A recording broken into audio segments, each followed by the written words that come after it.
my lovely people, welcome to my channel. It's Josephina. This is my channel. Thank you very much, guys, for tuning to my channel. I really appreciate you so much. It's Friday morning and I really feel blessed, really blessed.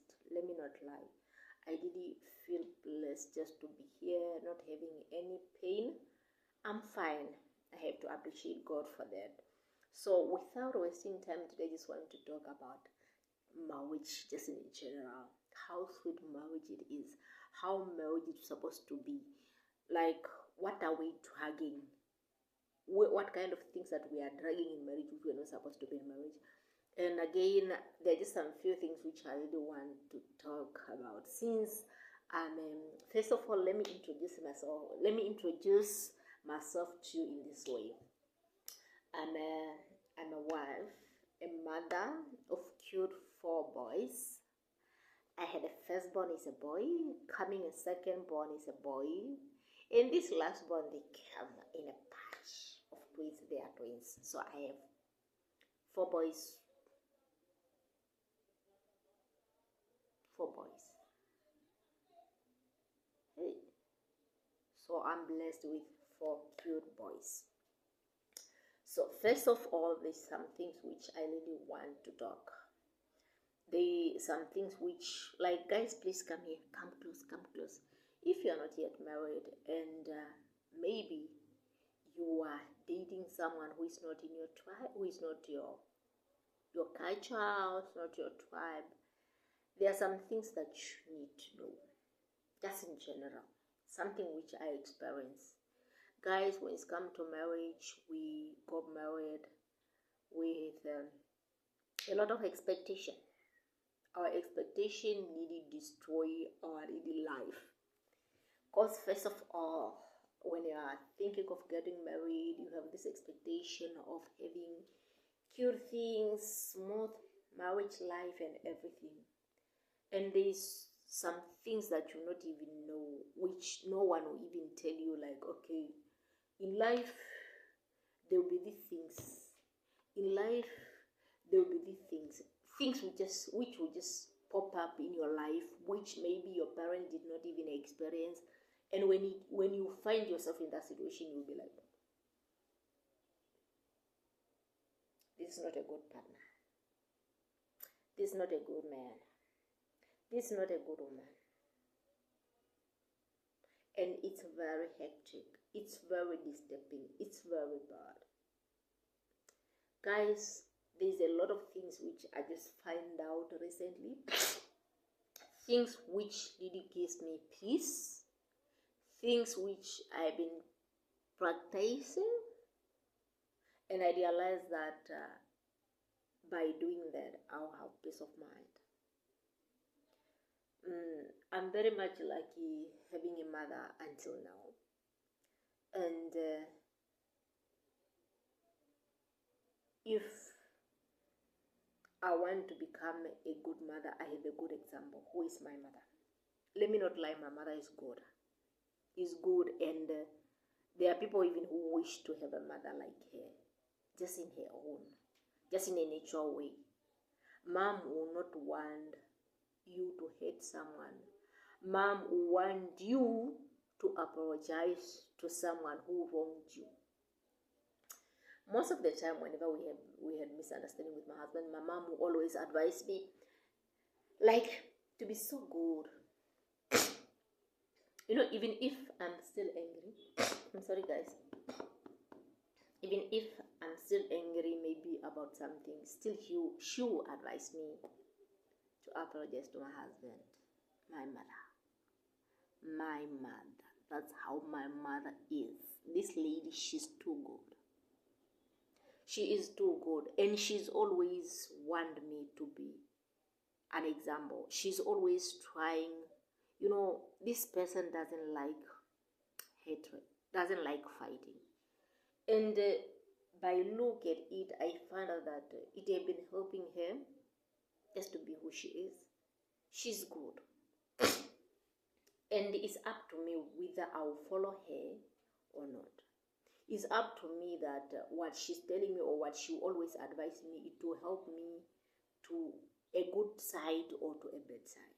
Okay, let me leave it there. Okay, there's these things that we as partners forgot. That when they said to join each other and become one, we try to drag things which is not part of us. If today I'm a Ndongona and my husband is a Caprivian, I don't need to drag Ndongona things to a Caprivian person. Never. My Caprivian person doesn't need to drag things to change me, and Ndongona person. Never. And in these things, to be honest, these are the things which I'm talking about what I experience. I don't want to live a life of someone. I'm talking about myself. I'm giving an example about myself.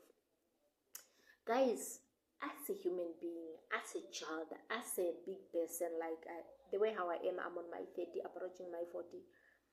And you find having a man who is not my tribe, maybe we might have just a misunderstanding about food, for example. So if it's about my husband to understand that this is not a child that I just found eating soft porridge. This is someone who is big, who was used to his own food. How will I make this person happy? How will I make this person continue consuming what she used to consume?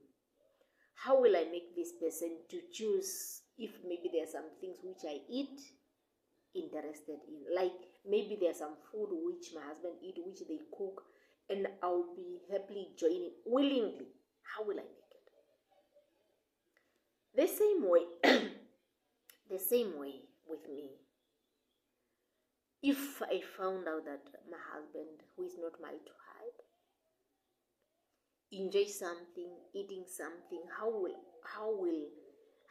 like it's all about us together, seeing each other individual, like the way how we are there, and we want to work peacefully, we want to live happily.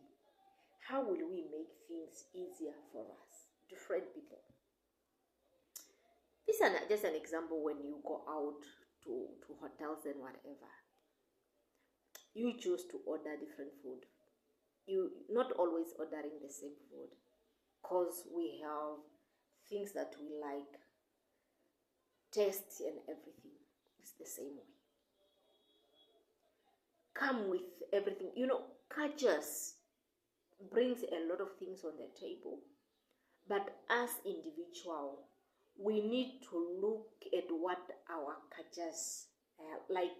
Does our cultures, or like bringing our cultures on the table, will really give us peace of mind, or just a matter of as a woman, like in my culture, in my tribe, we don't does those don't really will really help you to grow your marriage, or will not? Because none of your culture will be here. It will just be you. None of your culture's husband will be here. It will just be only him. So it's good to live a life without anything. Then you create one together. And as I'm speaking, to be honest, there are things which I just refuse to adapt to. Things which I refuse to adapt to because of how it is. It look terrible in my eyes. I start imagining about it, then I'm like, no, I'll not eat this. I'll not eat this. And maybe they cannot just be eaten. There are just some things which they cannot just be eaten where I came from. And it's about me looking at it, because sometimes you just hear that, or like you just like, no, we cannot eat that. But I did never see it like this, how they prepare it, what are the benefit of it and everything. And again, come with a test. There are some things that you can test, there are some things that you cannot even bring close to your mouth, and it came with styles. How do you live in your marriage? What really makes your partner happy? Like there are some things that you do, and there's a long run. There's a lot of things that you can contribute. There's a lot of things, lines that you have to line on, and you look at it and you'll be like, wow, how will I do all this? You know, there's a lot in general. There's a lot in general. You don't to live an individual life if you are to. To be honest, there are things which I thought I knew, and I thought I could live happily with it in my marriage, and I thought that no, with this it will not work. Come to behaviors wise. Guys, the way how we behave towards our partners, we must learn them. We must know what really makes, what really brings your joy, what really brings your peace.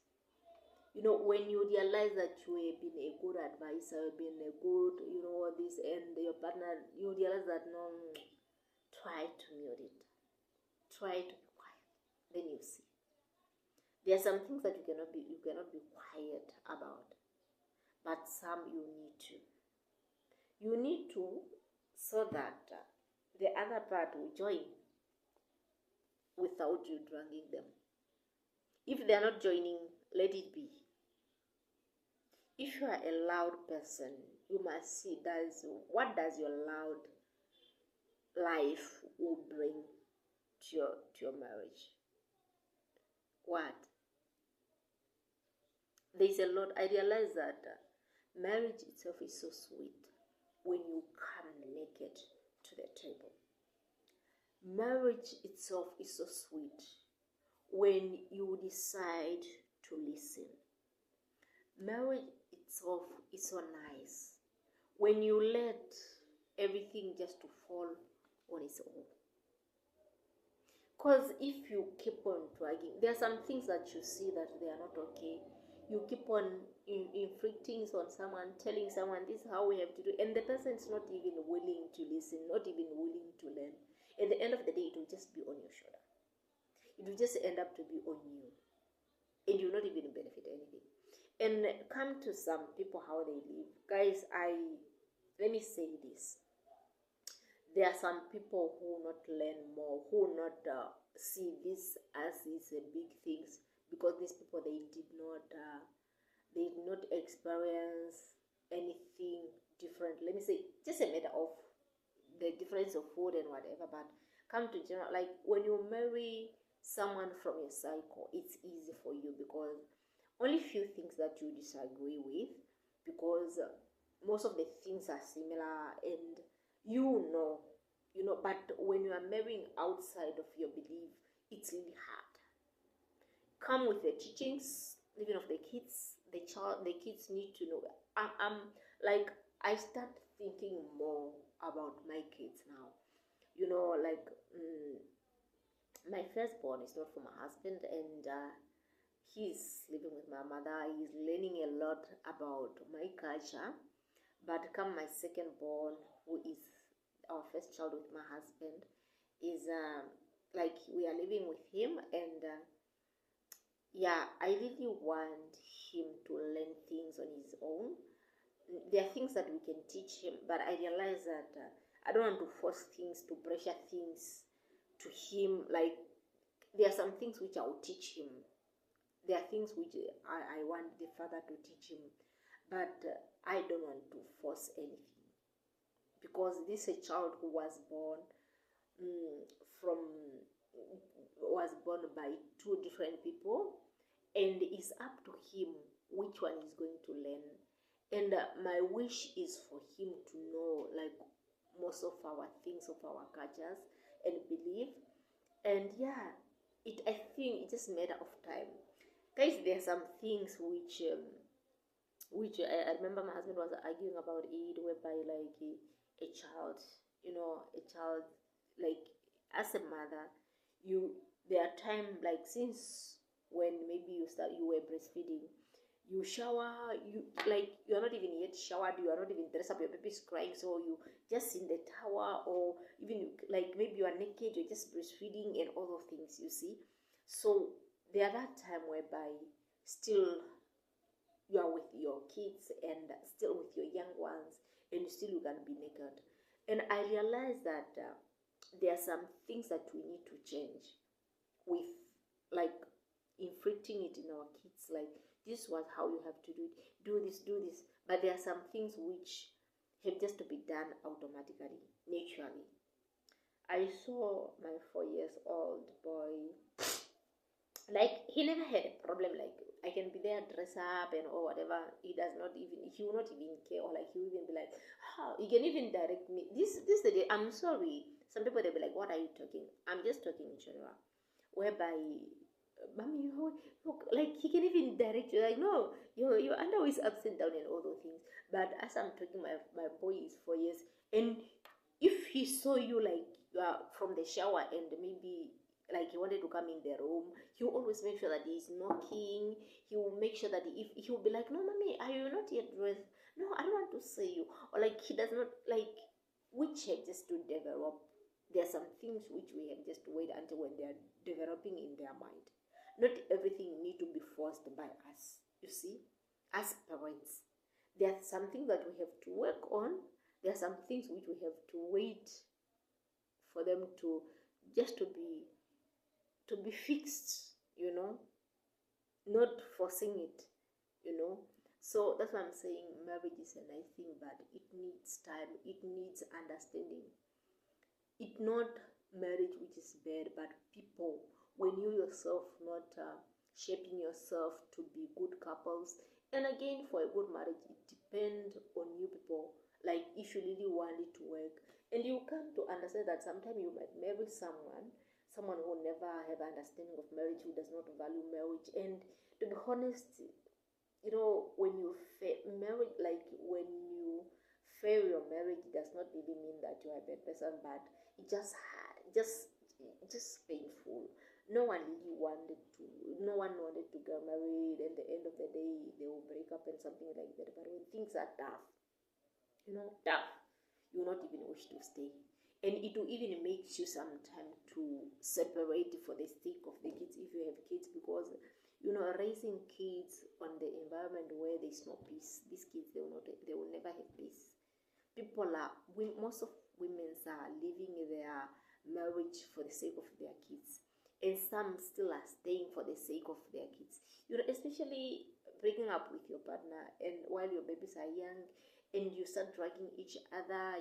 This, guys, the fear which you even have, like when there are times that I look even at people who call parenting, and I'm like, yo, to be honest, sleeping somewhere, knowing that my baby is with my husband somewhere, with someone that I don't know, and you are sleeping peacefully, you don't know even how, in which condition your child is sleeping, how did he eat, and all those things. It's really challenging, and you just wish you let them grow. And some people, they even let them grow when they see that their kids are big enough to accept whatever. That's when they will be like, okay, now I can walk out. But it was not supposed to be like that. So please,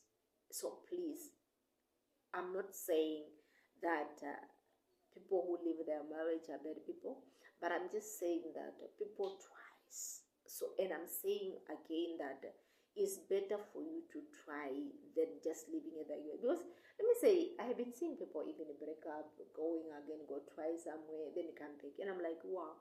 Meaning, it's a test. Someone went there to test himself, like, okay, maybe I'm not good. Let me go try. Maybe this person is not good.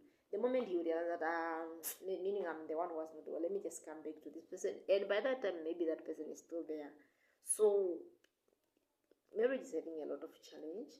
But at the end of the day, it depends what you really want. What you really want, and what's your understanding about marriage. It's really painful to someone who believes of not breaking marriage and just separating from his partner or her partner, because things are not easy to work it out. But at the end of the day, if you are willing to do that, just do it. Just do it. If things are hard, no one will force you to stay. Not even me here who is talking today, that if one day maybe I'll end up walking out from my marriage, there will be someone who will be like, hey, it's normal. It's normal. But the life how we live in it, it have to be determined by us. And again, whatever you are investing, the value of your marriage have to be invested by you. The quality of your marriage, it have to be invested by you. You cannot harvest something that you did not. It depends on you. What did you, okay, when you want something bright, what did you invest? That's the first question that you need to do. Look at yourself, draw something on the table, sit down with your spouse, and then you'll be like, okay, we are sitting here. What did you invest in this marriage? Like, what did you contribute? What? Like, what? That's when you know that, okay, I've been a good spouse, or I've been a bad spouse. Where do I need to change? How will I change it?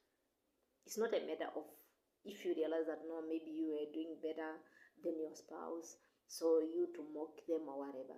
There is a calm part in every situation. This is the only thing that I could say, guys. I love you. I appreciate it. I don't want to make it so long. I know I have been speaking a lot. I know maybe I mess up somewhere there. Thank you very much. May the Lord bless you. We love you. Please don't forget to subscribe to our channel so that anytime whenever we are uploading a video, you got a notification so that you not miss anything. Bye.